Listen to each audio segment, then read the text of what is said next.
বলিউডের অপরূপা রূপসী ঐশ্বর্যা রায় বচ্চন, যার সৌন্দর্য আর ব্যক্তিত্ব বরাবরই মুগ্ধ করেছে দুনিয়াকে। রূপালী পর্দায় তার উত্থান ওঠাপড়া কিংবা ব্যক্তিগত জীবন সবটাই ছিল আলোচনা কেন্দ্রবিন্দুতে। কিন্তু তার সততা আর ব্যক্তিত্বের দৃঢ়তা কখনোই বদলায়নি।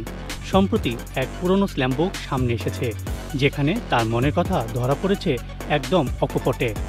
তিনি বলেছেন, ভালোবাসা প্রেমে থাকা, ভালোবাসার ধারণা, এটাই নাকি তার সবচেয়ে পছন্দের জিনিস। আর তাকে টার্ন অন করে কে? উত্তর দিলেন রহস্য রেখে। বলেছেন, যে আমায় অন্ধকারেও আলো দেখাবে। তার সবচেয়ে বড় অ্যাসেট কি? সোজাসাপটা উত্তর দিলেন, সততা। আমার ভেতরে কোনো কিছুই প্লাস্টিক বা অসত্য নয়।